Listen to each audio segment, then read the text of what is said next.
Okay. So first item on the agenda is the consent agenda. First thing being accepting the minutes from our last our last meeting way back in June. I sent those out to everybody this morning. So does anybody have any questions or comments on those minutes? I move to accept as written. Okay. Second. All right. Can I just ask a question? I'm trying to type minutes as we talk, and I can't see you all as I do it, so I don't know who does. I think it was Jean, and Jean moved, and who seconded? Dave Belmont, second. Thank you. If you can just say your name. Thank you. Sure. Okay. All right. Sorry. No problem. All right. So all in favor of accepting the minutes from the June 19th meeting? Approved? Aye. Aye. Aye. Any opposed? All right. So meeting minutes are approved. Does anybody have anything they want to add to the agenda?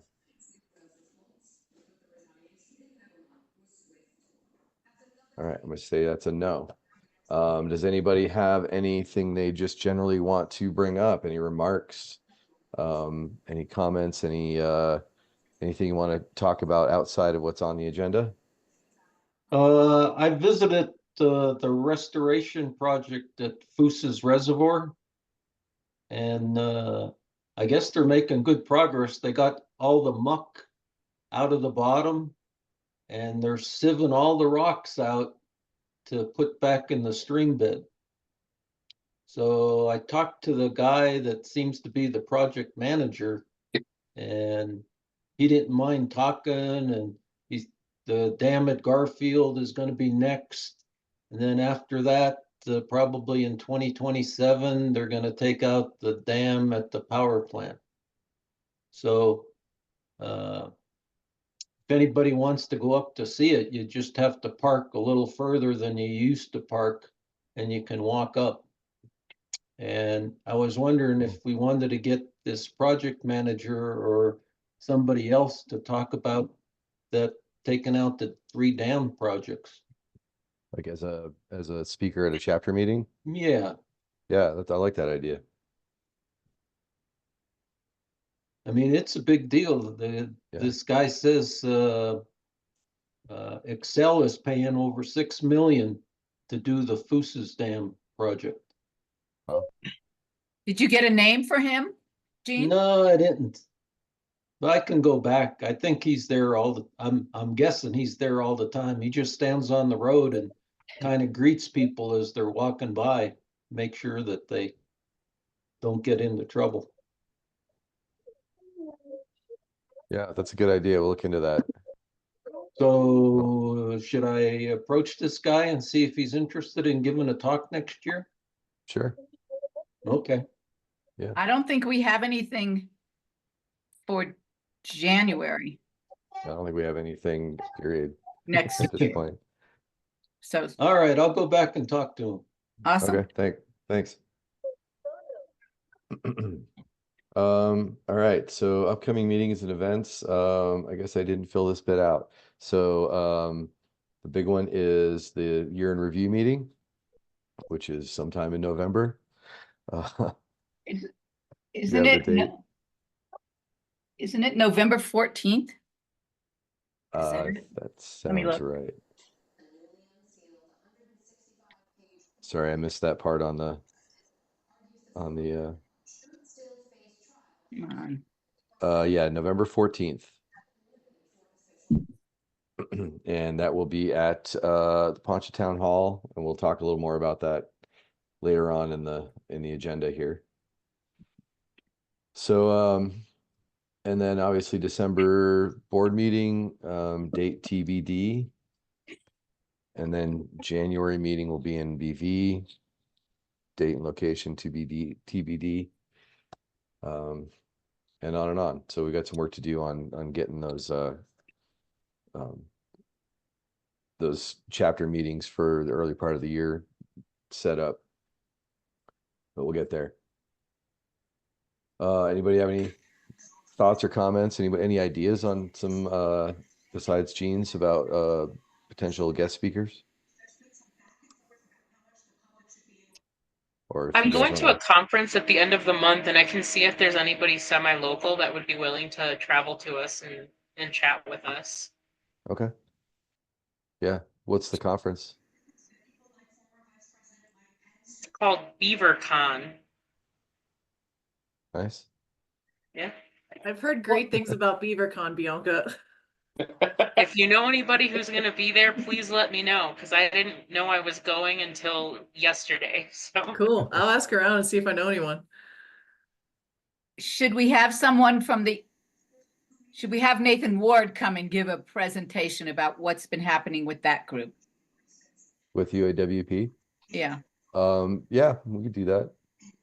I don't know if that's a whole presentation okay. at this point, but and some of it we're trying to be careful politically in terms of what we say and don't say at this stage. Like with South Arc, we just want to have our messaging all kind of dialed in before we go public with that, because there's going to be a lot of attention on that. So, and that's where we've been spending a lot of our time. Um, but yeah, we can certainly have him come in and do a little bit, but I don't think it's um In combination maybe with a whole meeting. Jonathan, with the watershed counselor, or what all the meetings that Bobby goes to? Yeah, Jonathan's with Arwick, which is part of the roundtable, Yeah, and Ricky is now going to be, I think, I don't know if there's anything happened more with that Ricky, but Ricky's going to be the environmental rep on the roundtable now. yeah, I heard that.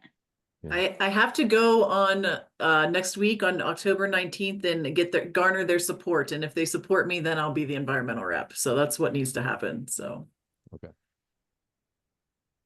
Okay. Okay.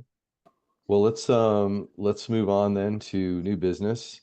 So first item on here is introducing Ricky. Some of you guys probably know her, some of you don't, but Ricky is going to be taking over for Karen as Karen ends her illustrious tenure as secretary, and Ricky is going to be taking that over.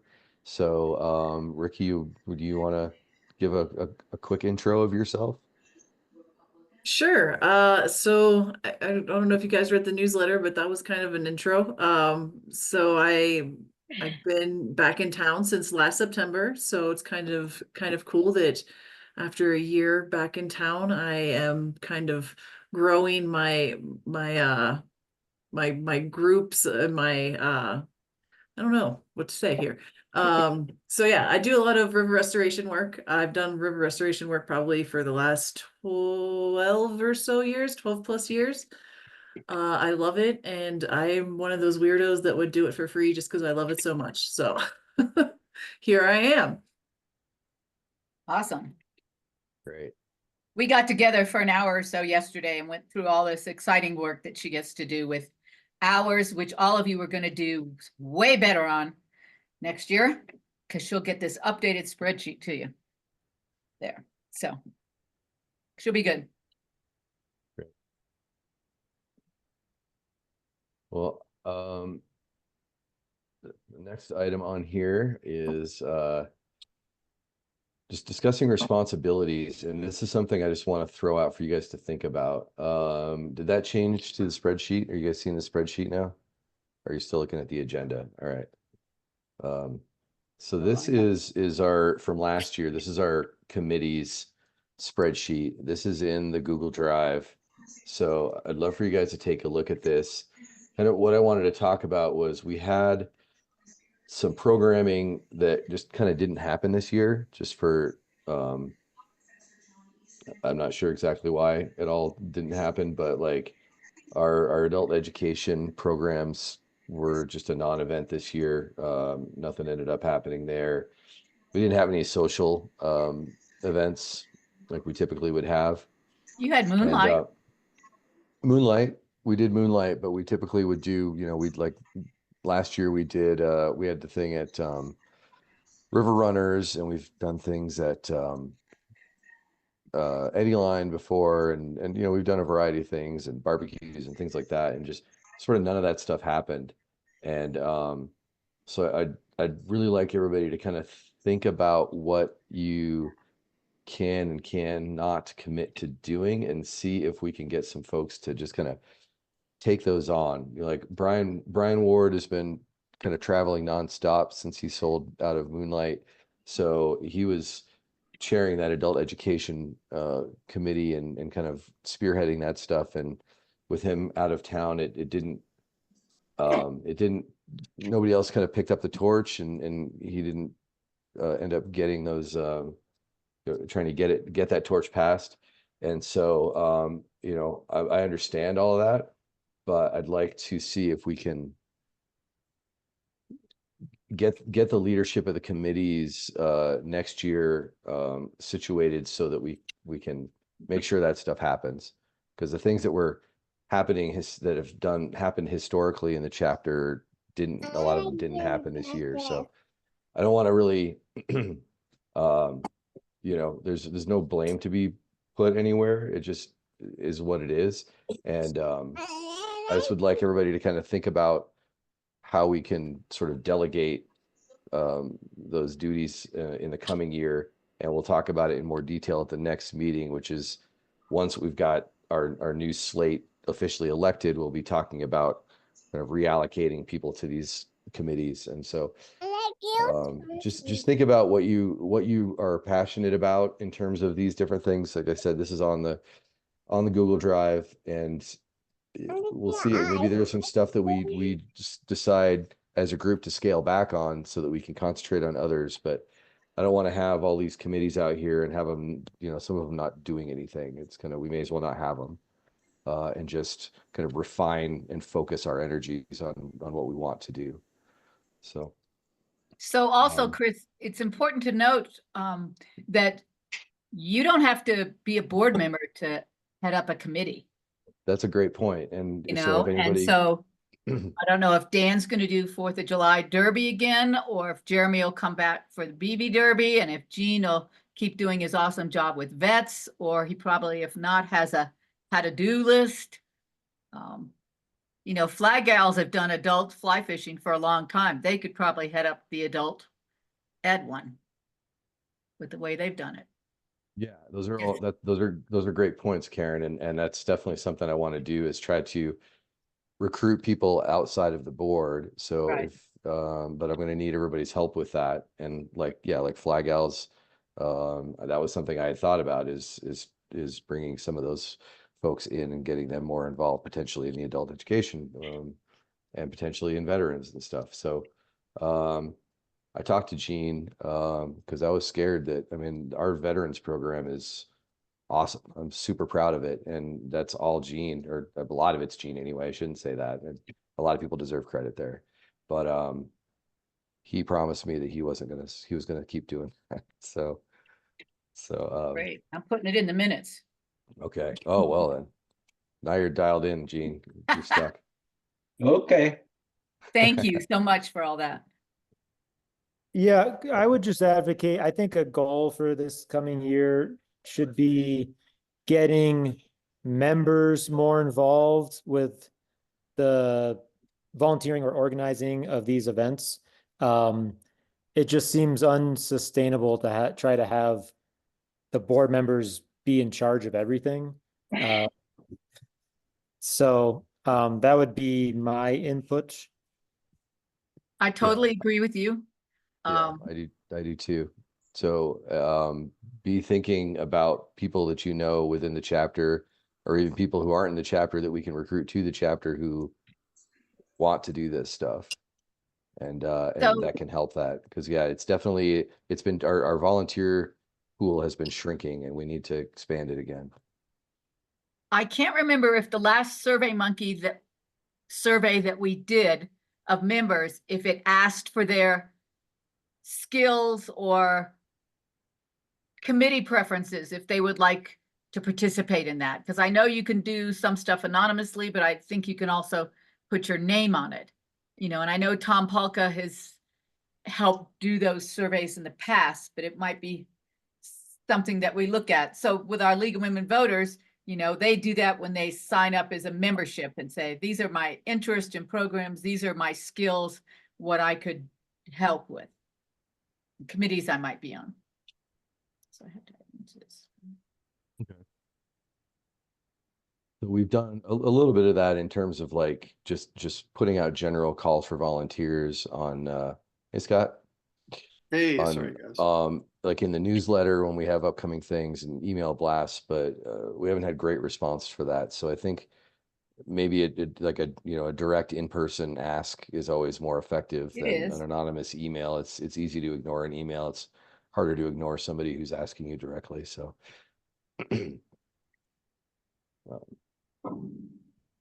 all right, well, yeah, if you guys can all think about both where you want to be situated and if there's anybody you can think of that we can recruit to help, I would be grateful for that, and we can talk about it more in December at the next board meeting.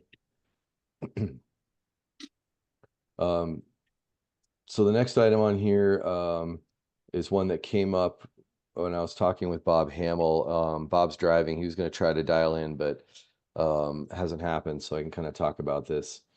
So I'm now attending the voluntary flow management program meetings as the TU representative, since TU is a signatory to the VFMP, and Bob is obviously there for AROA and has been for a long time. And one of the things that I've learned recently is that there's part of the VFMP is that we've got the augmented flow during the summer, but then CPW, basically after the augmented flow ends August 15th, CPW likes to see it go down to native flow, essentially to give the fish a rest, because they've been basically on a treadmill at 700 CFS all summer. And then also as we go into spawning season, we want to have that water at a natural native flow so that the fish can not expend as much energy when they're trying to spawn and just in general. But then also we don't want to have elevated flows like say through October and then have it drop and strand all of those eggs up on, have them left high and dry. So there's always a bit of a battle between CPW, who wants low flows through the off season, and like Bureau of Rec and some of these other people that need to move their water from Twin Lakes to Pueblo, say, and AROA always wants more water in the river. So all of this is based on a 1994 study of the watershed, which kind of basically stated all this, that this would be the ideal, is to keep it low. And Bob and some other people are kind of the opinion that maybe isn't the best science, and it maybe is outdated based on the dramatic changes in the river since 1994, and it might be worth having a new study done. And so he was interested in potentially partnering with us on maybe funding a new study. And so I just wanted to kind of bring that up and let you guys kind of bounce that around and see what you think about it. I don't have any idea of how much that might cost or who might do it, but just on a conceptual level, if that's something that sounds interesting to you all. That's interesting to me and probably important too. Karen, tell me if I'm wrong here, but the voluntary flow management program, when initiated, it was renewed for just a year at a time. I remember last time when it came up from renewal, everybody said it's working so well, they approved it for 10 years, I think. Has that 10 years elapsed already? And is that what we're No, talking I'm about? sure not. That was 5 or 10 years, and I don't remember. Bob would be the one to know best about that. Yeah, I think it's 5, and we're a couple of years before it renews again. We're like halfway or 2/3 of the way through that period, as I recall from when I looked at it a couple weeks ago. Yeah. Who has the actual final say on what the flows are? And there, I mean, just, opinions aside and what all the different users want, who actually has the final say on what the flow is through the winter? It's kind of a combination of, I think, Division of Water Resources and CPW. Those two are Southeast kind Water of Conservancy District, all the stakeholders. That's why the Mhm. VFMP plan has worked so well. But as you say, because of floods, wiping out some caddis, different changes, water warming, you know, whoever the fisheries people are. There were some biases when that first thing study was there. Yeah. Might be time. So, I mean, just because it's a 30-year-old study doesn't mean that it's bad science, but Right. I feel like it might be worth at least having somebody review it, somebody impartial, like potentially, you know, somebody from the Warner College at CSU, somebody up there review it and see if they think if it's still valid or if it's worth doing another one. So I think that might be the first step. And again, I'm not sure how much that would cost, but I'd be interested in doing that because the river has changed pretty dramatically in the last 30 years. And so And the boats have gotten smaller when we had the droughts. So outfitters can run at lower levels. yeah. Sure. I mean, it probably wouldn't cost too much, you know, to put out an RFP or something just to see who's interested in taking it on. And, you know, there might not be any cost to just kind of casting around to see who would be interested in doing a study and then go from there. I don't know. Right. Well, Chris, Yep. isn't Bob doing this? Isn't he finding somebody to do the study? And I thought you said he asked if we wanted to help. Well, he hasn't taken any steps yet, but he wanted to Yeah. see if the chapter was interested in partnering with Aroa on going and doing it. Yeah, So- I think they have better connections than us for that kind of thing. Maybe. Yeah. So, but I think it was more of a do we want to help pay for it? Do we want to partner on it financially to fund it? And so, but yeah, I think that it's worth looking at it and seeing if it needs to be done. Because if it's still good science, there's no reason to spend money on a new study that's probably going to tell us the same thing. So, Okay. so it sounds like at least people have chimed in that it's worth looking into more, and I'll talk with Bob about it and Yeah, I think Bobby's the key person who knows the Yeah. most about that study. Yeah. Yep. Okay. Well, I'll let him know that we're generally in support of potentially doing a new study. Cool. Just a quick question, Chris. So Yeah. as being kind of, again, a little bit new to things. So Aroa is, I know what it is, but it's funded by Themselves. by all I mean, like all the outfitters, like Fisher, you know, fly fishing guides, whitewater rafting, the whole 9 yards. I mean, It's Yeah, open it's to anybody basically- who has an outfitter's license on the Arkansas. Not Okay. not all outfitters, however, do belong. that's what I was kind of curious about. Is like who, you know, I so they believe must, I'm still correct about that.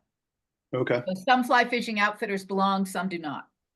okay, all right. Yeah, it was just again just from personal knowledge. I was kind of curious who I know what it is and I know they do great work, but I was just kind of curious who's actually funding the whole thing. They self-fund. Okay. Yeah. Okay, cool. Well, I'll touch base with Bob on that then. Next item on here is year-end review meeting in November. So there's a bunch of stuff that needs to happen there, especially in terms of setup and it's a potluck, but we typically will provide a protein. In the past, we've gotten like brisket from Skanga. They do like a pre-cooked brisket, so we just warm it up and have it there, and then a whole pile of side dishes and desserts and whatnot that people bring. We need people to help set up. We need people to do a whole variety of stuff. So looking for volunteers to do things. So if everybody can hopefully volunteer, we can figure out who's going to do what. So Chris, again, this is a good time to engage kind of new members. And if we can send out a little blast about that with the kinds of things that people that we need people to do between, basically setting up, cleaning up, who gets the meat. I mean, traditionally, Rick Helmick a lot of times has done that. Variety of people. I think we have the amounts of meat and stuff, but it would be also good when you send that out to the membership to ask people to kind of please RSVP if they think they might come, so that we know how much meat to buy. Because a lot of times we send a lot of meat home. We ran out last year. Did we? Okay, okay. We had a good turnout last year. Just have them maybe, I we know guess- it's not gonna be, they be last minute, they can't come, or they can come at the last minute, and just to give us a ballpark by X date. Yep. I guess maybe what I'm looking for more than anything else is somebody who's willing to kind of spearhead this whole thing. Because I don't have the capacity to do it this year. I plan on putting together the year in review and doing that speech thing, putting that slideshow together. But in terms of like all the organizing and stuff, I need somebody else to help do that. And kind of be in charge of organizing the volunteers and making sure everything happens. Well, just kind of chiming in again here. I'm not sure if I can, with work schedule, I can spearhead the whole thing, but an idea that I have about engaging new members, as Karen just suggested, was maybe we can easily run a report off Constant Contact. We can look at, who's joined in the last few months.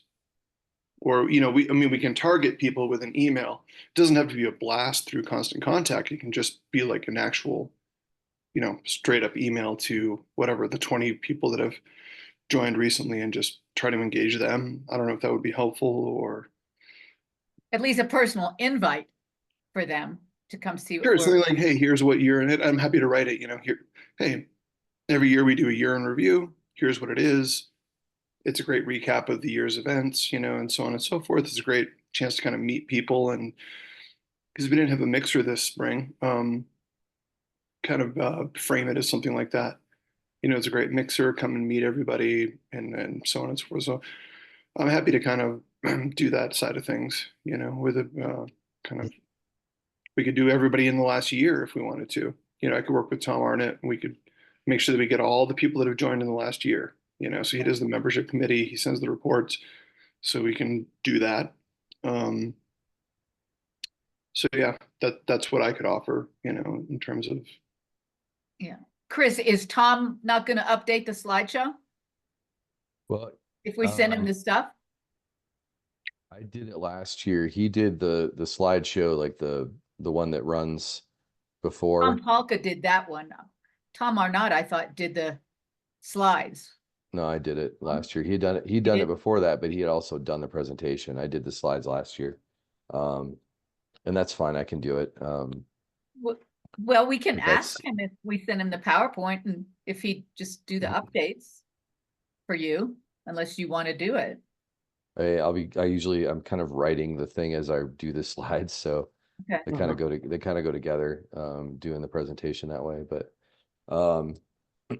It's always helpful if somebody in Salida will order and pick up the meat, put it in some crock pots, keep it warm. Well, this is Gene. I can do 10 pounds of meat.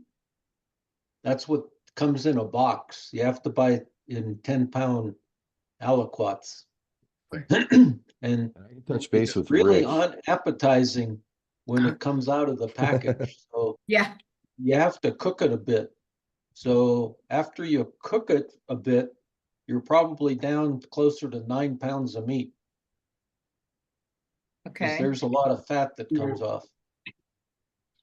That what ran out last year, Gene? What? That ran out? Yeah, we ran out last year. Huh. I'm purchasing 10 pounds. Yeah, that's what I started with. But after you cook it to where it looks pretty appetizing, you're down to 9 pounds. There's a lot of We can water and grease that comes out. Maybe we can do a couple of different. We can do some brisket and do something else too. to augment it. Do Um, some chicken or something, I don't know. Or something vegetarian. We're gonna have a fair number of vegetarians there too, so. right. Um, My old notes say we got 20 pounds, 4 ounces per No, person. we never got 20 pounds. That's what my notes say, but maybe they're too old. well, I don't know. last year, Rick and Patricia had already headed to Arizona. Well, they And I'm had, not sure if that was because they were working on the new house or what, but we can check with him because yeah, Rick definitely has always in the past done a lot of work on it. He was also on the board back then, but if we can recruit him for sure, so I'll touch base with him to see if he's in town and can help. do you want me to do that, Chris? Yes, Thought so. please. Yes, please. Thank you. So, I mean, there's not like that much to do. And Tom Palka and Tom Arnott are both very experienced with the pieces that they're gonna do. Tom Palka's, I can't remember who's got the sound system, if that's Tom Arnott or Tom Palka, but It's not in the getting shed? Probably not. no, it's not the chapters. That was Eric Helsel's. Right. Oh, was it? Yeah. Okay. I'll send Yeah. Eric an email and see if he still has it. Okay. I can follow up too. I think everybody probably knows that Eric had a fall a couple months ago and broke his back. So Eric did? yeah, he's basically retired, wisely has retired from Stream Explorers and these other activities. Bummer. I don't think I we hadn't knew heard that. about that. I knew he was struggling with his knee before that. Well, that's Just true. He's one gone thing from after one another. injury to the next. But the one that's made him immobile now is a broken vertebrae, so he can't Jeez. move around much. Wow. Yeah, I saw him in I'll probably Walmart call him about a tomorrow. week ago. And he has some kind of brace on his body that over his clothes. He looks like some kind of bionic man. Oh, that's a bummer. Hey Bob, how are you? I'm tired. Just drove in from Crested Butte after Oh, all day in meetings there. oh. I don't know if you still need anything for, are you guys wrapping up or where are you? No, we just talked about the fish study that we're thinking about, and the board is sort of all in favor of having somebody take a look at it and see if a new study is warranted. So I'd like to work with you on that in the very near future to see if we can get an idea, somebody who can kind of do a review of that study and let us know if it's worth the effort and the money to do a new one, or if that one is still valid. I think that's the first step. So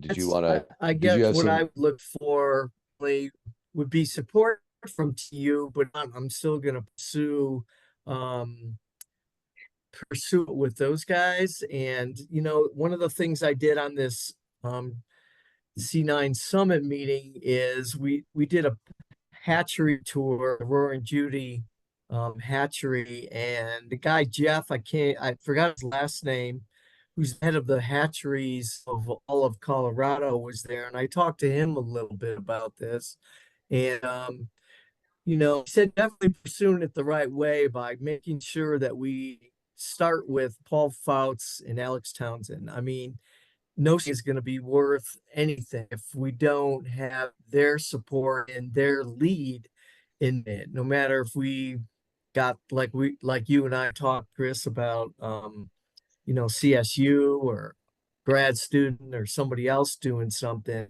It has to be in conjunction with CPW, otherwise they're not going to acknowledge it. And I don't know. I do know that we talked about it a little bit, but it was kind of in the heat of the moment of making decisions about what we were with the flows this year. And their hands are kind of tied at this point because the study that they're still using as the document of record is 1994, 95. And, you know, it's just, to me, it's old news, but that's what they have. And so without anything new, they can't make any other discussions or can't make any other decisions, not discussions. There'd be a discussion. So I'm also looking at it through the red table. And, you know, there could be potentially other money. Some people believe that there's other money, water supply reserve funds or somewhere else there's potential for that. So the main hurdle is to get those guys to agree, and that's the first step. And I don't know. I know some of you, maybe all of you, know the history in what was going on in 1994 and 95, and things were pretty contentious between boaters and wildlife and fishery biologists. And so I wouldn't want to put TU in a weird place. I just thought that you guys had some thought on it. If you agree that it's a new time frame or what you might think, I don't, it's fine. I'm just letting you know that I'm moving forward as much as I can. If you guys have any questions for me, that would be fine. Well, I'm happy I to guess help. the question that Chris brought up is, do you think a new study is needed? Have there been enough changes, climate change, river morphology, the kinds of fish that are here, et cetera, the size of boats? Beside the conflict in that situation, yes, I do. In 1994 and 95, we were still dealing with fish being affected by heavy metals, and we didn't mitigate that to many years later, 10 years later, that we finally say, you know what, it looks like it's pretty good out there as far as the heavy metal containment. So my thought process is, here are these fish, they're in this study that are living in this toxic soup. Of course they're not going to grow. I mean, how could they possibly grow past 3 years? I mean, to me, it's logical sense. It's like they were in a very detrimental situation. I mean, that they didn't have a chance. Plus, there's many factors that have changed, you know, with climate, the way flows come off, Yeah. the institution, you know, the introduction of 500,000 rainbow trout into the system since then. I mean, literally that many rainbow trout have been put in the river. And how does that affect things? And, you know, it's like what we're looking at, and that was the reason that I asked you guys to go in with the outfitters on the temperature gauge. Now we have data that is more than just our random throwing a thermometer out there and making records of that. We now have you can see an interesting trend of how the temperatures go. And you know, we're working on some other gauges as well, potentially Nathrop and then Parkdale as well. So maybe at some point we'll have more data. But I just think that it's worth looking at, and we can stay ahead of the game. I just listened to a program about what's going on like on the Roaring Fork and, you know, the hoot owl restrictions we have on many rivers in Colorado. With being able to put more water in the river when it's available would be a huge thing to me. It's like, why do we want to get to the point of being like these other West Slope rivers that are in hoot owl restrictions in the summer? It's like we have the most amazing partnerships that could and would help us this year. And what's going on, you guys, is, and this can just tie into another report I could give you about the VFMP report. You know, they have to move several thousand CFS. In early November, the Bureau of Reclamation is going to move 150 CFS every day, all the way through the winter to April. Why? 150 CFS because they have to move it. It's project water that has to move. Well, they would have started on August 16th if the wildlife biologist would have said, you know what, maybe we got to start moving that water now. Maybe it's 100 CFS through that whole time frame. And as you guys know, the critical piece is that we don't want to raise the river during spawn and then lower it and expose the eggs. That's like rule number one in the fishery world, right? It's like, let's not expose eggs to the potential to dry out or be in too shallow water where they freeze and die anyway. So the idea is make sure that whatever we're flowing at, that's what we can maintain all the way to the emergence of the fry.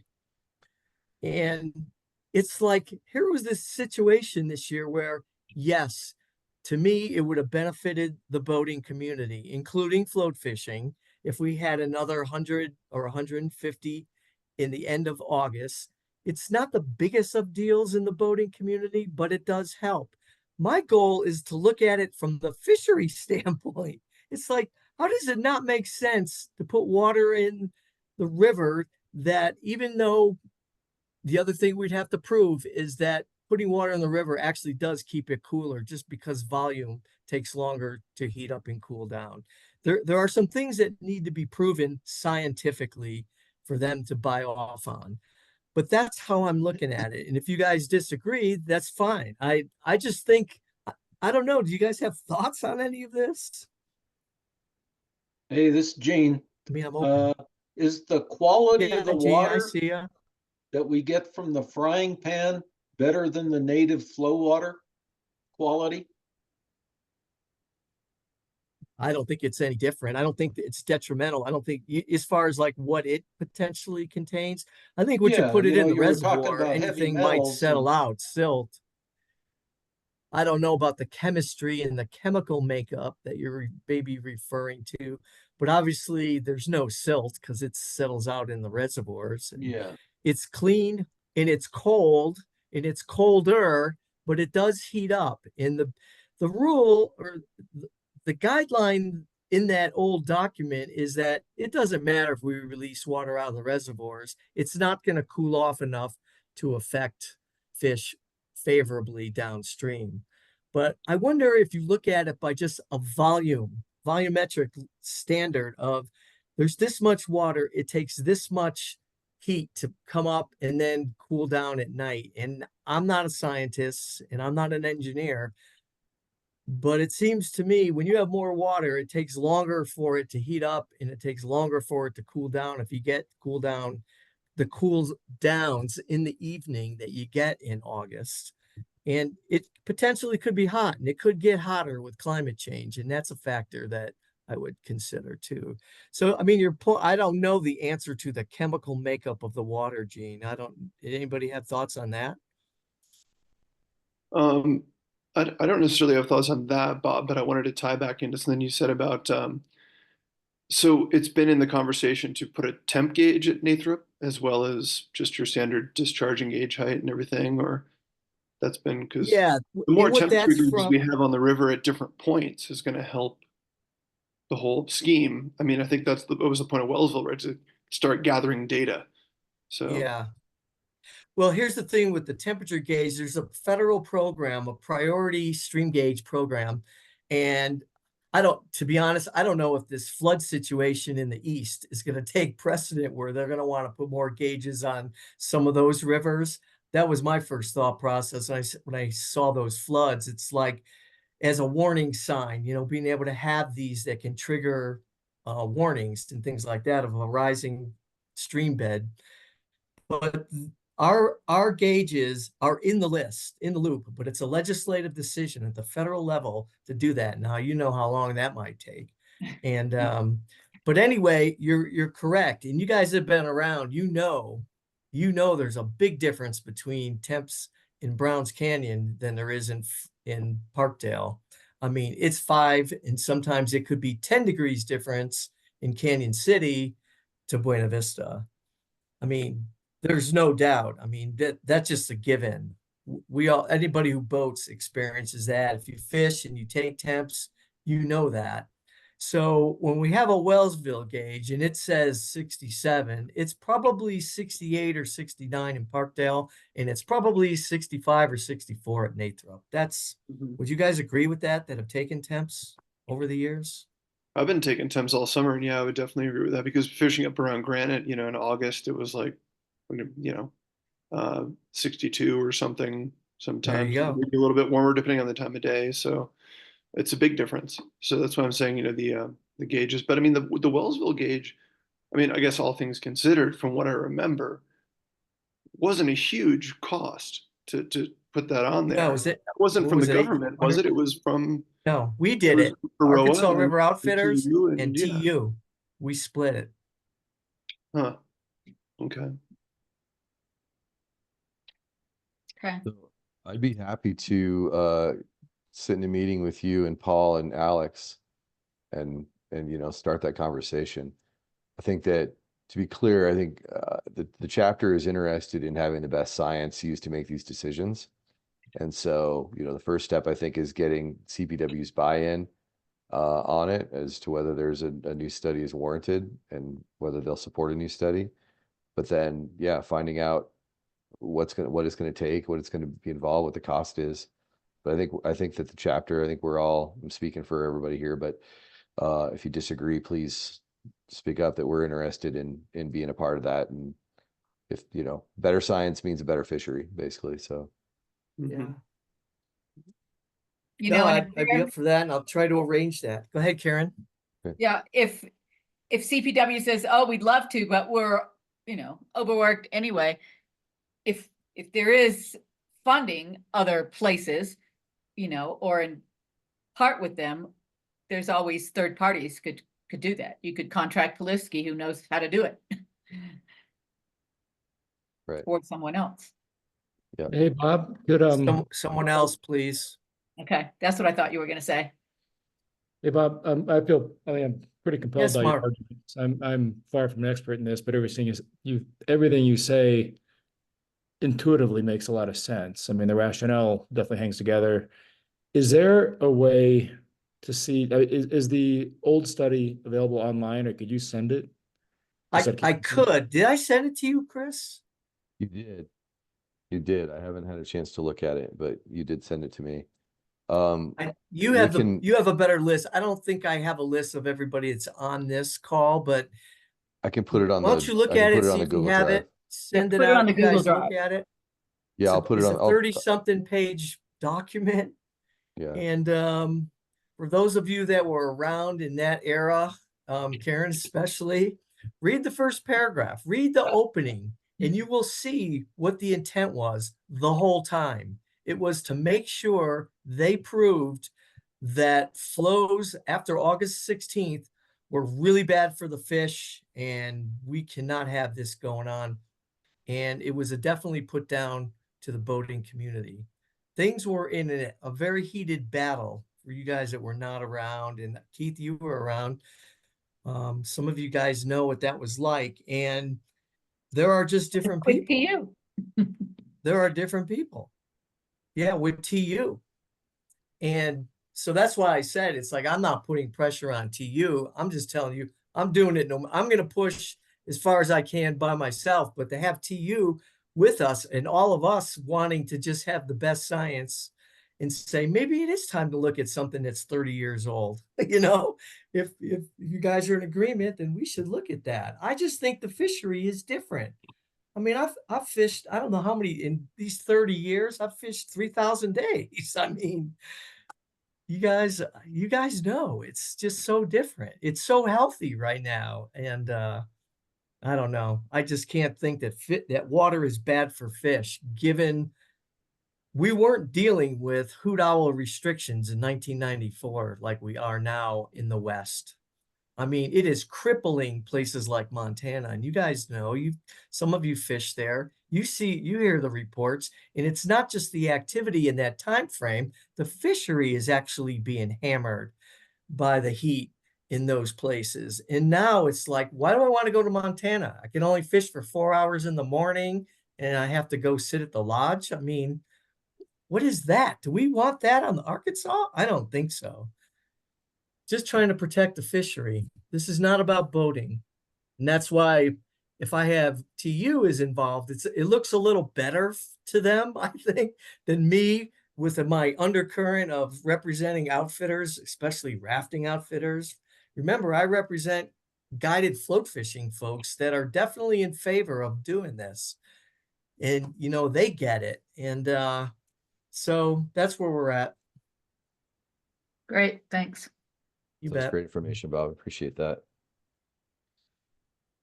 So yeah, I know you emailed that to me, Bob, and I'm sure I got it saved in a folder. So I'll get that Okay. up on the Google Drive and then let everybody know where it's linked to. Send everybody a link to it. Okay, So, thank you. but yeah, let's set a meeting up with Paul and Alex and see if we can get that ball rolling. So let's see. We talked about the year in review meeting, and Karen is going to reach out to Rick and to Tom and Eric and whatever, and see who's on board, and we'll get it figured out. But yeah, I would be grateful if anybody could step up to help with all of that. I'll do a better job of kind of come up with a list of things that need to be done and get that out to people so we can have a sign up sheet for everybody.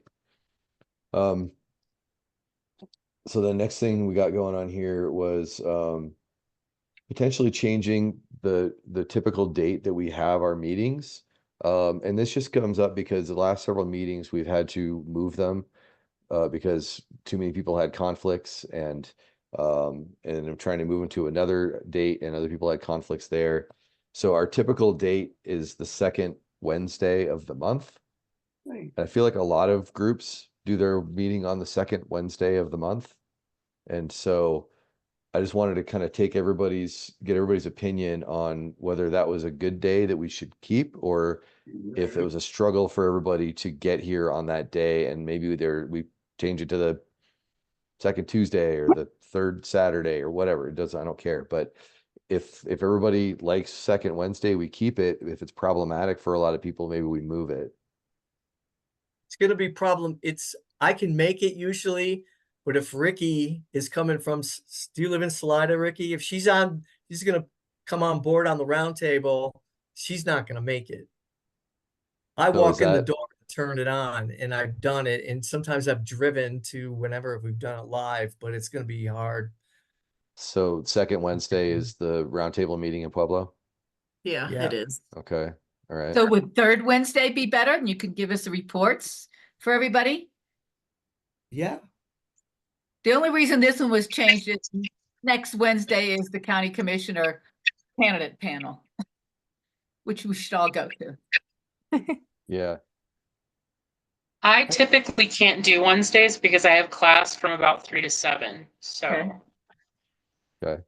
Yeah, I was gonna ask, how do people feel about Tuesdays? Gonna say, so long as it's not the second Tuesday of the month, because that's the Salida school board meeting and I have to be at that. So that's my only conflict. This is Kim. How about I have, third Tuesday? well, I have classes on Tuesday evenings, 6 to 8. Okay. How about Thursdays? Thursday, when's your geology? Well, Gene won't have to be there. He can go to geology. How about Well, there's Thursdays? still Anybody the got a problem member on meetings. Thursdays? Thursdays work got- for me. Jake, you got Tuesday, Thursday class, you said? No, just Tuesday. I'm good on Thursday. Just Tuesday. I'm also Anybody good else? I'm good on Thursdays. So what if we said second Thursday? Does that sound all right for everybody? Anybody? It works for me. Yeah, It works. that's the Good. day of my Columbine Gem and Mineral Club meeting that I'm trying to go to. Yeah, How but you're about not on the third? board. You're But you're moving the member meetings to that too, right? That would be true too. That's true. Yeah. What about the How third Thursday? Thursday. Well, that's okay by me. Anybody? That's Not fine. okay with anybody? Yeah, I'll be in a car, so I drive back from Santa Fe to our ranch Thursdays, but I'll be in a car, but I'll be fine. There'll be a couple spots where reception's bad, but out of all the other conflicts, that's the least conflict for sure, so I should be okay.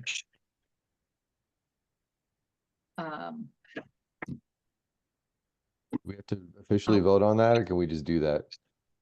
We can do it. Okay.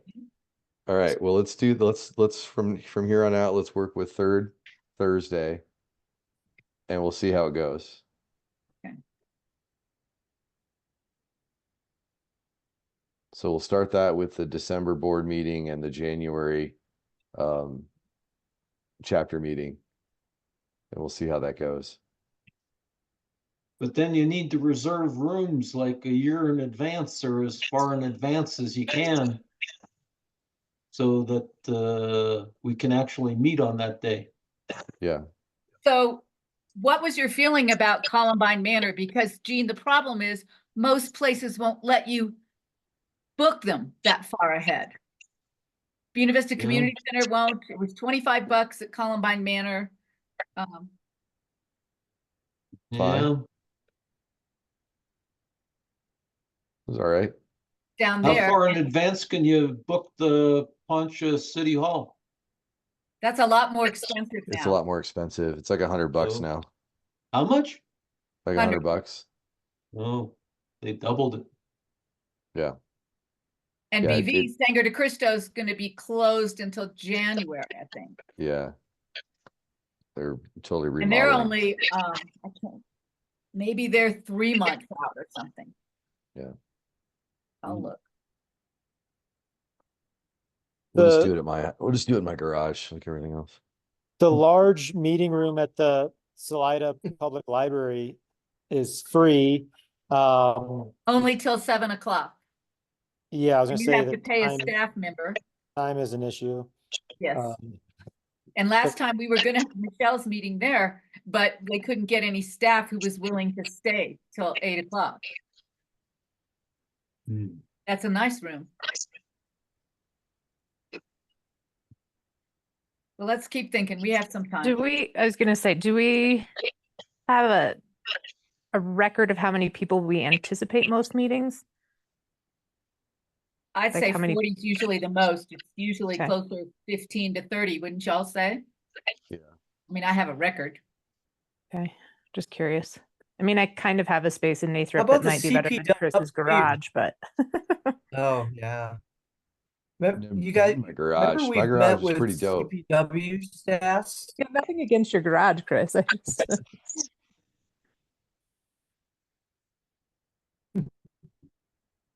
But sorry, somebody just asked about CPW. Well, I think somebody has to we've be done there. meet with them. Are they there that? Is that like a special thing when they stayed to present to us? Is that why we used it that time?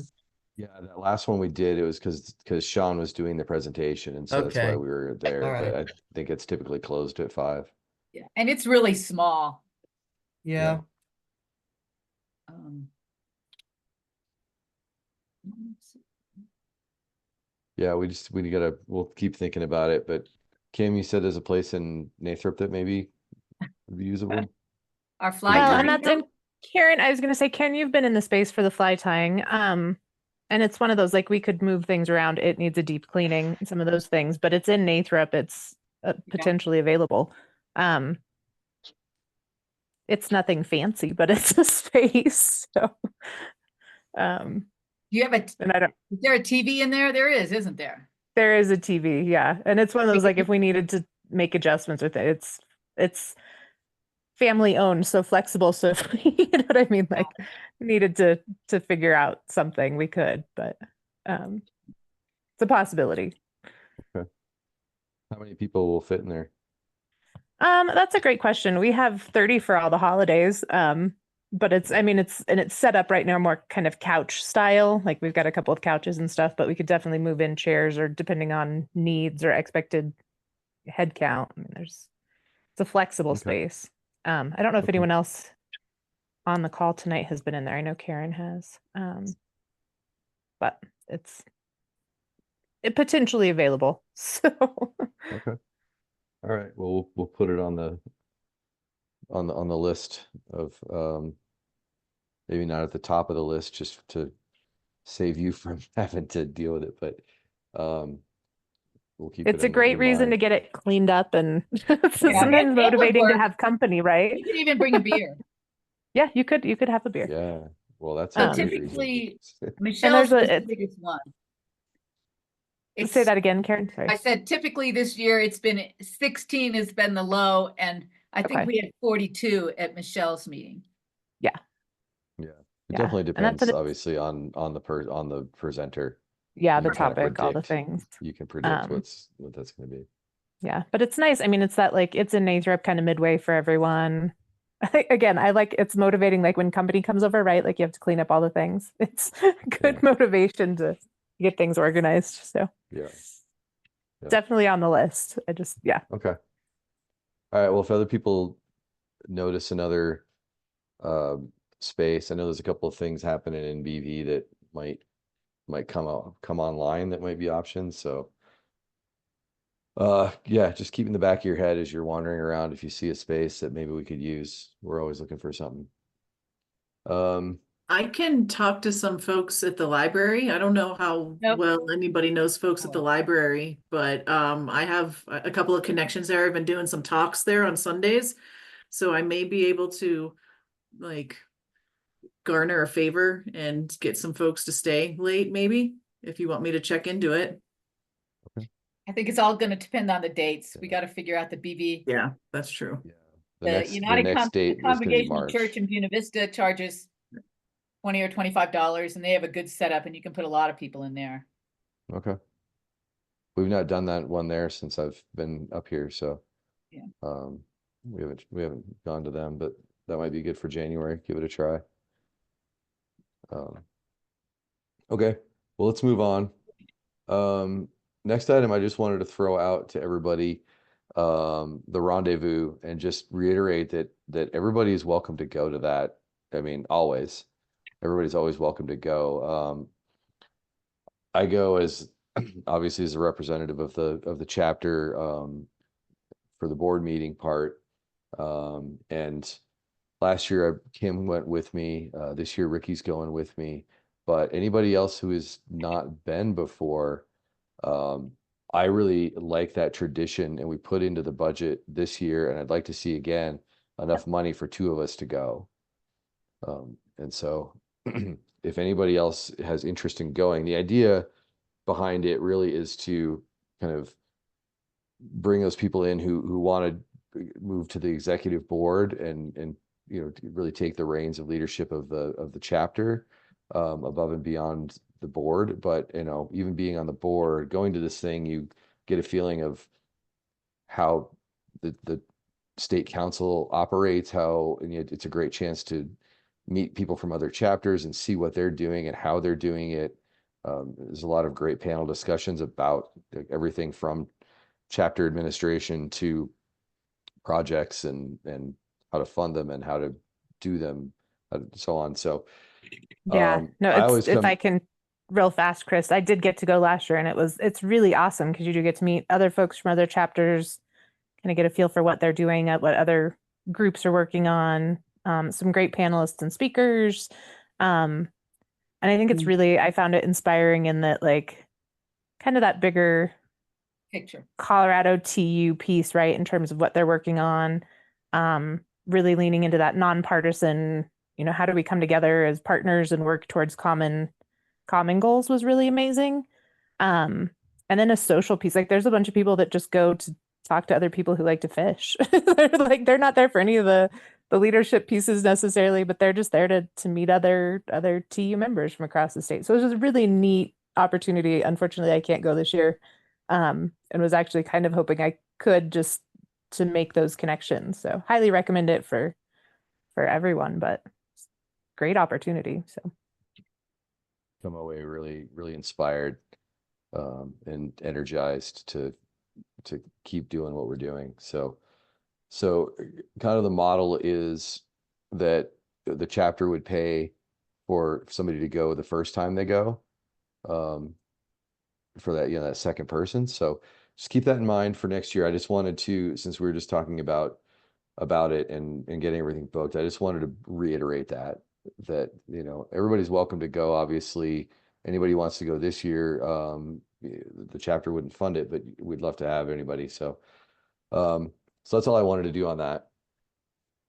But think about that, and if you want to, if you think you'd like to go next year, you know, let me know, and I'll keep it in mind, and we'll make it happen. So, all right, next, there's a couple things I just sort of added last minute here that I just wanted to touch on. the county, a couple days ago released a draft of the new land use code. I just got it's 280 some odd pages. I haven't had a chance to sift through it and look at what the latest proposals are for river protection, riparian protection, but it's in there. So I will, I forwarded the email with a link to you all, right before the meeting. So if you care to look through it, it's there. The county is asking for public input. So I strongly encourage you all to give input. But yeah, so that's out there. Just want to bring that all to your attention in case you didn't notice that email. And then kind of the last thing I had on here came up yesterday. We had the Envision Rec Council meeting. One of the things that was talked about there is a program. There's been a big program that Garna has been administering to put porta potties up at trailheads and like all over. I think there were 27 that they put up around. That's in addition to any vault toilets that are up there. Places like Cottonwood Lake, there were some, and a lot of the heavily used trailheads. And they need more and so on. And during that meeting, Reed was in that meeting, and he spoke up and suggested that the chapter might want to fund a porta potty. So I didn't know he was going to say that, and I thought I might throw that out to you guys. Since They take it out in what? September. There's one Yeah, up there in the summer, but they take it out for the best months in September and October. yeah. So Use this little and tunnel in the bushes. yeah, his point was that well, that was one of the things that he mentioned was having it go longer, and then also maybe putting one over by the boat ramp as opposed, because right now there's, I don't know where it was, but it was It was by the boat there's, ramp. was They it? put them by the boat ramp when they're there, but otherwise you have Okay, to go to the total other end of the lake to the right, and pay part. it's technically a fee, yeah, it's a fee area there. So I was talking with Jess today, and she said that I think it was to do it like May to September was $1,400 per year, and then so that's basically placing it, servicing it, and all that. And then to do it through October, I think was like 1,750. So, but it's going to be in there. She's working on getting a plan together for next year. So we have time. We don't have to decide on this today. I wanted to throw it out to you guys to think about, because I would say that a majority of the folks at Cottonwood Lake, and probably the majority of the people that are using that, are anglers. And so it might make sense for us to be involved in funding that. So again, we can talk about it more. I'll get more defined information from Jess, but think that over, see if you guys like the idea of that, and we can come back to it. So then, did anybody have anything else, or do anybody have thoughts on that now, or we can just, my intention was to just bring that up and then kind of table it and bring it up for more discussion, more robust discussion at our next board meeting, and potentially decide at that point if it's something we want to go forward with. I'd be in So, favor of that. There's a lot of okay, anglers up there, and yeah, paddleboarders and canoeists and guests. yeah. Yeah, I'm into it. Are we able to wrap them? I know Garner wraps some of them. Yeah, To put something. potentially. Yeah, I think that'd be a good idea. What do you Yeah, mean? and Sponsorship? like put Oh, I logos on see. them. Yeah, Garna has all their stuff on them. Yeah, right. yeah. So if we could do that for TU, I think that'd be. We could put additional signage on that, I think, for us. Yeah, well, we can get them professionally, like a wrap, like they do on vans, something like that. So potentially, Awesome. but we can look into it, because branded porta potties is that's a super hot marketing technique. So everybody wants their name on the side of a toilet. Could have members vote on a name for it or something and have Yeah. Yeah, honey name. right. It is Honeypot. often the most visited location besides like Right. Yeah. it's Critical thing, utility. I don't know that it was an issue there, but another thing that has been discussed in other areas, there's been problems with the ones they placed tipping over for a variety of reasons, either being tipped over or wind tipping them over, things like that. And so building an enclosure to keep them from getting tipped over. So it would be more of a permanent enclosure, and then the unit would be still would get removed in the winter or whatever. So that's a more involved and obviously more expense, but I think Jess is going to be looking into that, and so we'll be able to get more numbers and see if that's something we want to think is worth doing or whatever. But anyway, so I just wanted to bring that up and then immediately table it. So Yeah. we'll Chris, is the price dictated by the location because it's out up a difficult washboardy kind of road as opposed to being in town?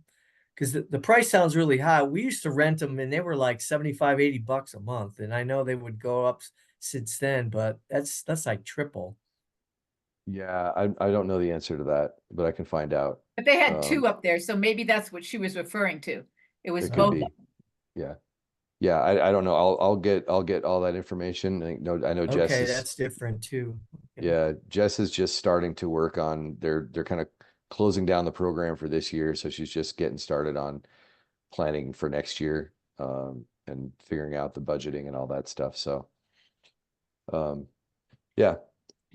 So did anybody have anything else they wanted to talk about? We didn't have anybody bring up any agenda additions earlier, but anything that anybody wanted to discuss before we get into these reports real quick?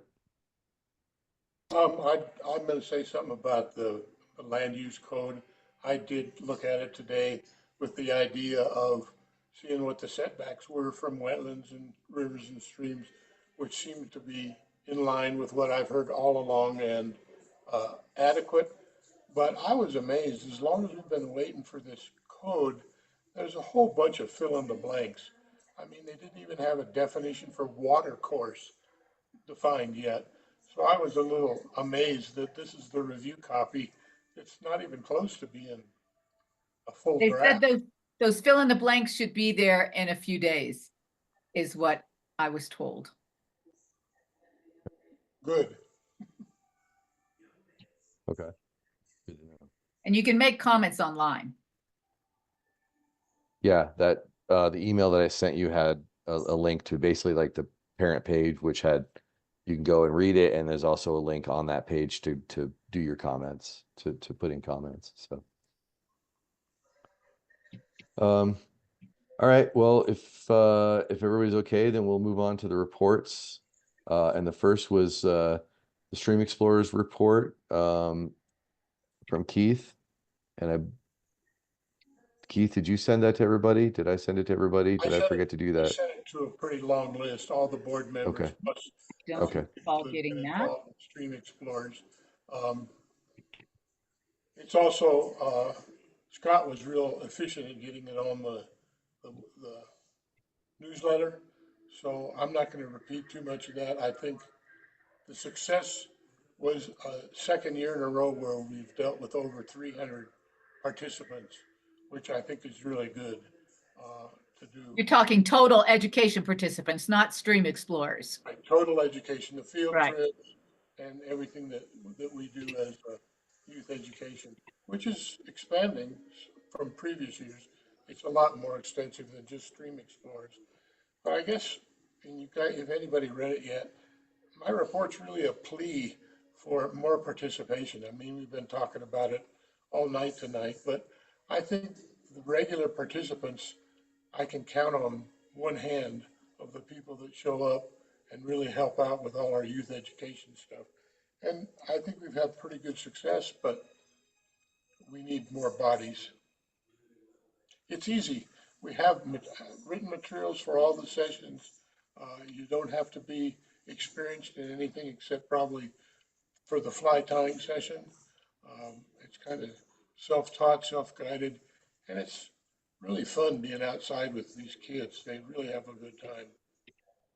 So that's my pitch. I'm curious, Keith, do you think, have you been getting contacted by people and then when they hear it's on a weekday, they pull back, or is it just total lack of interest, or not interest probably, but I mean ability to engage, or what, is there a hang up? Scott, that's hard for me to answer because I don't get much feedback. I have Okay. a list of about 24 people, and I send invites out to all the activities. Very few people respond at all. The ones that do will have a legitimate reason for not being able to make it, but that always boils down to the same 5 or 6 people that are doing all the activities. Hmm. This is another place where I'd be hopeful that maybe if we try to engage Fly Gals, that they could help out with this stuff. I think that would be Well, great. I have 4 fly gals on my mailing list, so they've all been Okay. invited multiple times. Okay. Well, we've got over 100 people on the list, so we need to send it to Barbara and Linda and have them send those pleas out, as well, again, as to the general membership with a, big graphic or something that, you really don't need to know very much to help with some of these things. I'm the perfect example of that. No, you're not. You've learned along the way. I drafted well. Maybe we can have um a permanent thing in the newsletter that's a call for volunteers. Um, at the risk of having people start looking past it if it's in the same plus spot every time, but um, just a general plea for volunteers in there with, an email link uh to sign up in every newsletter might be Mhm. worth doing. Or I mean, one thing we could do is if we feel like we're kind of dwindling in certain areas on volunteers, like I'm happy to write a feature piece, front and center in the next newsletter saying like, hey, the importance of volunteering, or our volunteer needs, or however we want to frame it, and certain people on this call can kind of, we can all help each other come up with something, but put something front and center as an article in the newsletter saying like, hey, volunteers are the backbone of what we do, and here's what we do, stream explorers, da da da, whatever else the other projects that we need people for, just That's to a kind good of, thing to do in instead of just, April. well, because sometimes sometimes it's buried in the last paragraph of a story that people honestly may or may not finish reading, or so we'd like to think that everybody reads everything in the newsletter, but honestly, I mean, we look at constant contact in the reports and all the members that receive it and the opens and so on, and so maybe putting something in there that's a little more, again, front and center would be helpful for all of the things that we need, whether it's Stream Explorers or anything else. So I'm happy to look at doing that, next newsletter. So just an idea, throwing it out there. Great. So Yeah, remind me and we can work on that.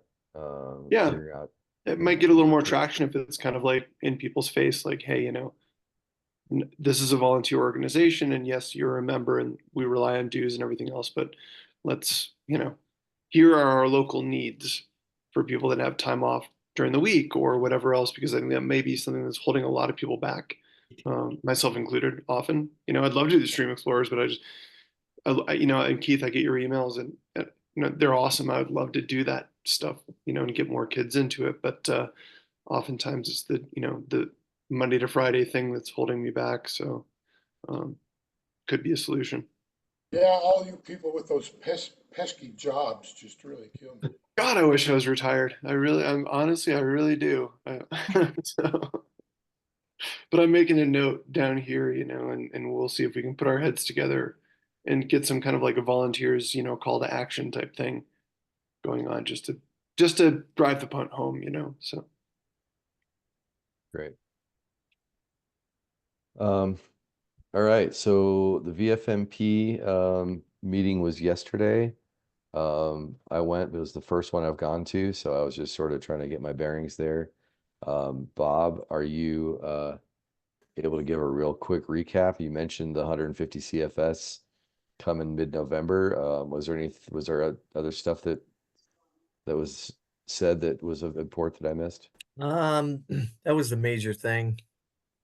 We will, if you were on at the end of that, we will meet again in November just to see how this whole plan is actually being implemented. So, the amount of water they're talking about, you never know. Sometimes there's adjustments to that, but I don't know. Nothing else really. Are they finished with all Uh, their repairs so they don't have to move water for that reason? Um, let's see, what were they saying about? I don't think they could get to the repairs. I think they're still pending. yeah, because I remember somebody saying that they'd be moving it through the Mount Elbert pipes if they could, Yeah, but and it they sounded like it still was haven't. it's going to be coming down the Lake Fork. So, so it doesn't sound like they've made those repairs yet. And I think, let's see, it's only 1st of October, so if you guys are out there fishing, you're probably going to see native drop even a few more CFS between now and when they start to move. It's just how it goes. That's all Fry Maybe Arc not a water, lot. right? No, there's no project water yet. No, okay. So where's that 150 CFS coming from? Oh, that's project water. Okay. That is that, but that's early November. Yeah, right. Basically, as soon as they finish that culvert repair up in Leadville. So those are just There flow was management ideas, Chris. It's like VFMP, ends except for maintaining 250 for the fishery, which is never seems to need augmentation. I've never seen it happen. So it's like the flow doesn't get below that. So fish will be fine. Oh, the other there, thing was Alex Townsend will be doing another shocking in the main stem. So hopefully we'll get some numbers again. like pretty You know soon, right? when? Is going to be barge Second and or third week of October.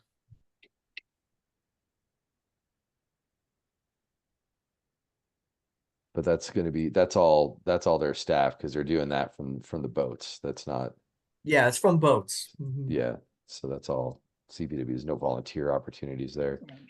Um, there's a question before you jumped on, Bob, about the VFMP or about these flows. Like, who ultimately is making the decisions on like each year on what happens with the flow?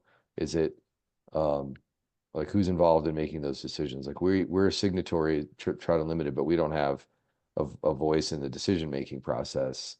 So is it like how do CPW and DWR and all those guys interact to come up with what's going to happen The Bureau without of getting too involved? Reclamation, yeah, the Bureau of Reclamation and like Southeast Water Conservancy District and the water managers like from Aurora, or not Aurora as much, but Pueblo, Colorado Springs, they're actually their closest consulting is with state parks.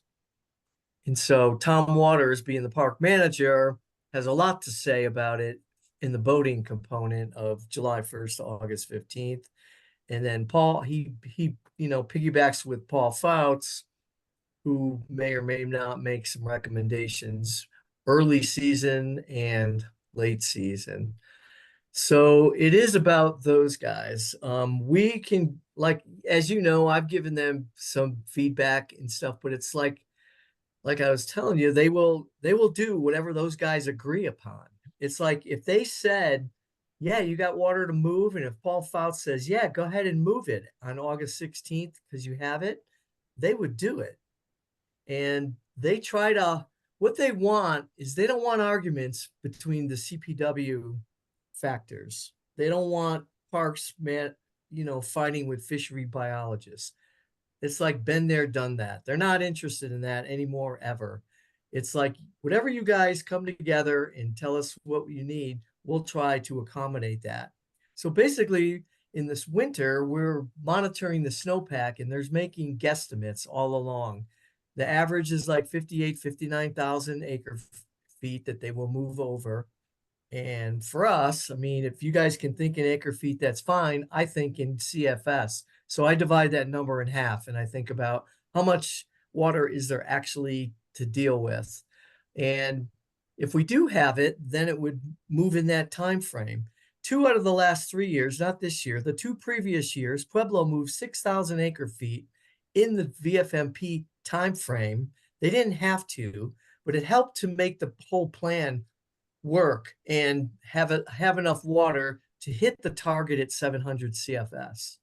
In an extreme drought year, there may not be any water at all. Or there could be years when we have 10,000 acre feet, but we need to augment 200 or 300 CFS to get to that. Well, there's been years when I've been in conversation on a daily basis with like the park manager, Rob White, lastly, about how to adjust the flow.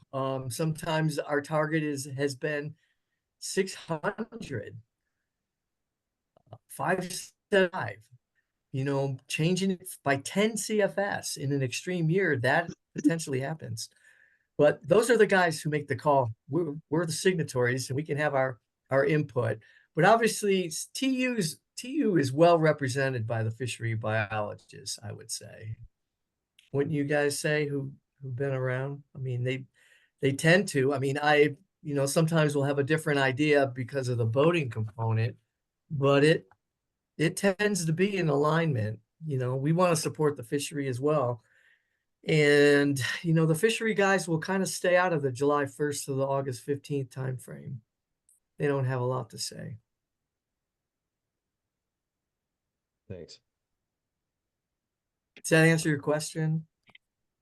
Too much Yeah. information? No. Great. All right. I last love thing hearing on all the here. information. As someone who's new, is like I love hearing the background, Bob, on all that stuff because it is such a unique situation that we're in here. And every time I have visitors or my dad's coming this weekend, they're like, "What? The water's coming from where? What? BV doesn't own this water in the river?" Like, it really is Yeah, complicated and it really is interesting. And so it's yeah. like it seems like it's been fairly successful, over the years. I mean, everyone gets a piece, but yeah, it's I love hearing more about it. So It's more than successful. It is the premier flow program in the whole state of Colorado. From this summit that I just came from, people still talk about it. It's like, oh my God, you guys are so lucky you have that. And it's because of a lot of factors, but So Chris, I want to Pete's ask you, idea.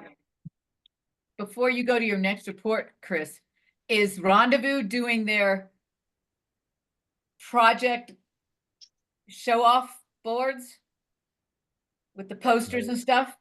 They are this year. Kim and I made one last year and then they didn't do it. But it is on, they're going to do it this year. So anybody who wants to come and have a crafts night, and eat some paste and stick some pictures on a board, we'd love to help.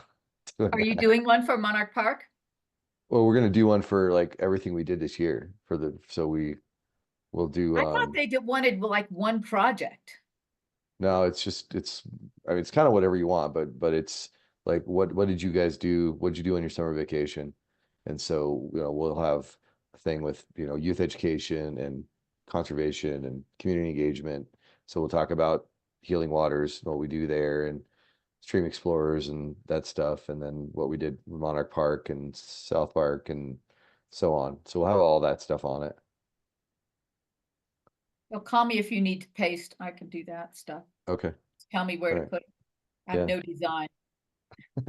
Okay. Cool.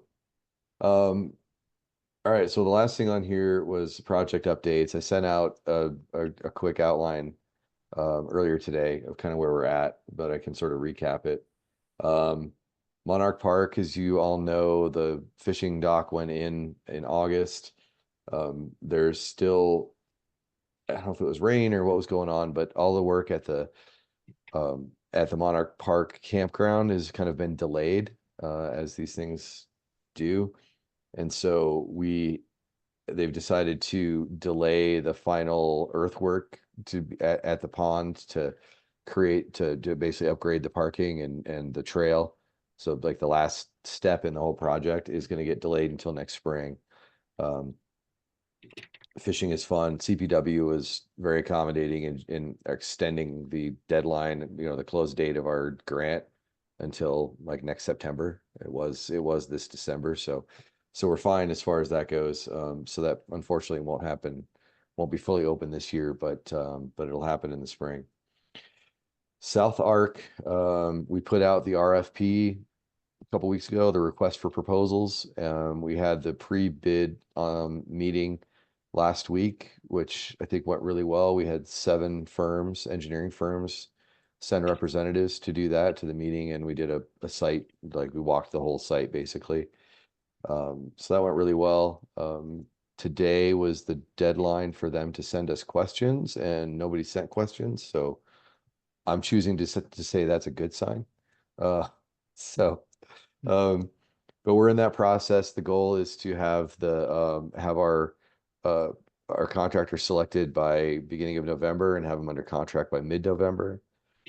Then it's juggling grants. We've got a tech support grant program from Colorado Water Conservation Board, who are also the ones who we have the grant to do this design that we're hiring for.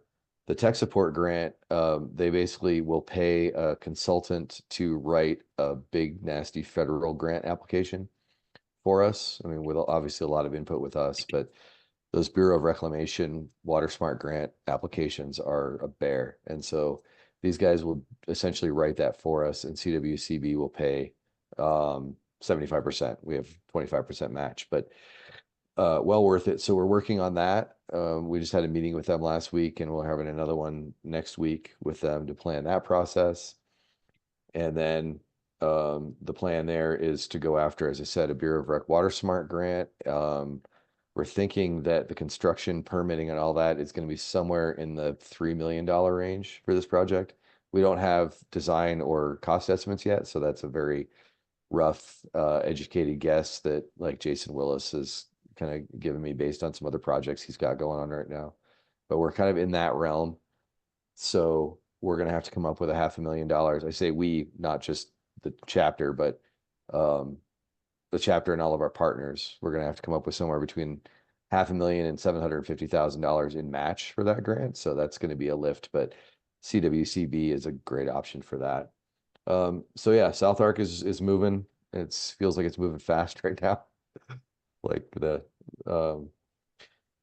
you get on a big wheel and you go down the hill and you take your feet off the pedals, and you're gonna tear your shins apart getting them back on, or you're gonna wreck into a tree. That's where I kind of feel like I'm at right now, with that thing. So anyway, but it's gonna be amazing when it's done. So it's worth it. The other one that's on here is, I don't know how much it's going to be a chapter event project, but Earl Richmond from the town of BV contacted me a while back about this idea that he has.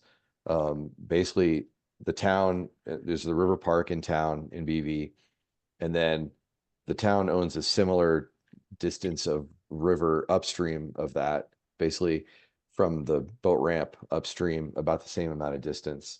And they want to make that into like a more of a fishing area versus the boating area downstream to kind of, keep conflict at a minimum. But it's not great habitat right now. It's flat. There's really no structure there. There's no habitat. So it seemed to me like a really cool engineering senior design project. So I reached out to, bless you, reached out to some old professors, and we've now got a team of 6 senior CSU engineering seniors who are going to be working on basically a habitat enhancement project as their senior design project. So they were up last Friday and did a site visit, and we kind of talked it all over.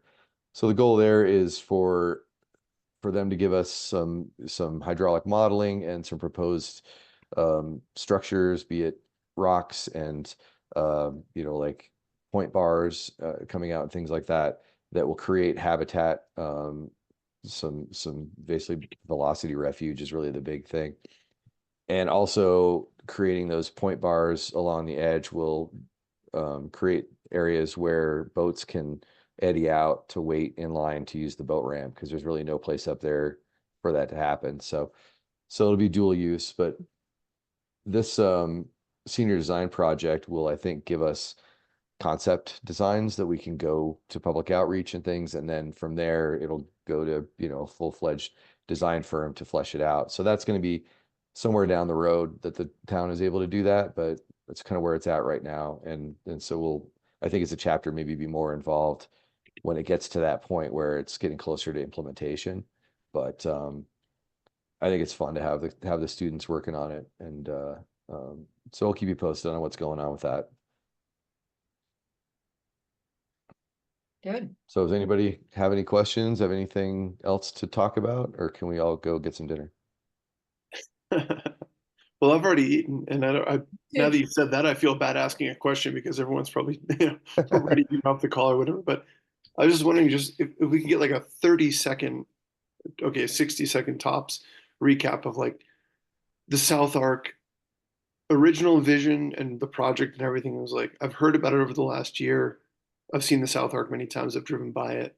What was the original conception there? Like people just said, was it people in TU or whatever? They're like, hey, we want to get this stretch of the South Arc. We want to preserve it. We want to develop an educational center. Like, how far back does that go? Because, only been in the chapter a year. So like, kind of what's the short and sweet on that? I don't think there is a short, is there, Chris? Okay, then forget it. Never mind. In 2014, and there was a memorandum of understanding between Southwest Conservation Corps, Garna, TU, and who was the fourth? I can't remember. And the idea that came from Fred Rasmussen was a site where we could do all our stream explorers activities, a site that could be for a community use altogether. And that started out on the wetlands at the Southwest Conservation Corps. And that wetland kind of drove that site selection. It was back in the Andrew Mackey with Love and Trust of the Upper Arkansas instead of Central Colorado Conservancy at the time. And Jason Willis had just completed Fred Klein's section of the river restoration, which was a smaller reach, but turned out very well. I thought I could do that same thing in 450 feet of the South Arc at the SCC property.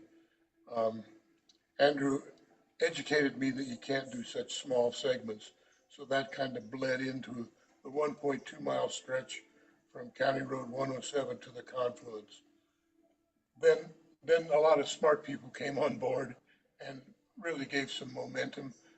It was kind of slowed down there for a while, but yeah, it goes back over a decade, and it's mostly TU started it, but Southwest Conservation Corps Central Colorado Conservancy was an integral player in that too. Chris, you And want then to add? didn't it get speeded up with the development of Two Rivers down at the whole development on the Vanderveer property in Salida? Well, that gave us our limitation. I wish we Yeah. could have done this 20 years ago and had some impact on the Two Rivers development.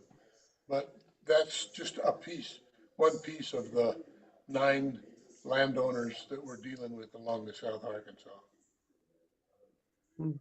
Yeah, I would Cool. say No, that, that's great to know. And so it's not necessarily going to be like an educational center. It's going to be a piece of property that can be a gathering place for school groups and stream explorers and everybody else to kind of get on the water and learn about it.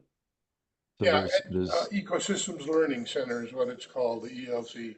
And it's just one component now of this 1.2 mile reach, which is the big Cool. project. I'm pushing to keep SCC involved there and use their land, but there's all sorts of economic hurdles, as you might expect with stuff like that. right. Yeah, I mean, there's more stakeholders, there's more people involved in terms of like the UAWP members, and so it has evolved a little bit from the original vision when it was like mostly just TU. But it's still having that strong educational component is really critical. But it's 1.2 miles, 9 different landowners, most of whom are private landowners. So a lot of it's just going to be strictly habitat restoration.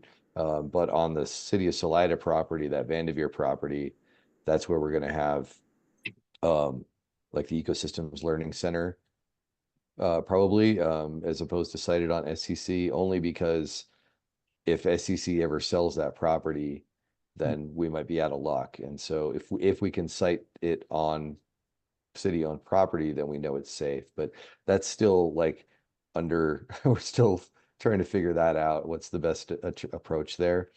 But there's going to be educational trail through the wetlands area along the city property. It's going to tie into other trails, and it's going to, there'll be basically an outdoor classroom, ecological classroom, and there's three schools within walking distance. But that's all going to take place on the city property, and potentially on SCC property. But if we can get an easement of some kind or something, but yeah, it's all all still TBD. Gotcha. Okay, yeah, didn't mean to open a can of worms. I was just curious, but it No. sounds like yeah, multiple stakeholders. Obviously, that's difficult. So yeah, sounds good. I heard the report you sent out and looked at the site maps and things. It is pretty interesting. So yeah, cool. Cool. Good luck going forward. Okay. Let's see.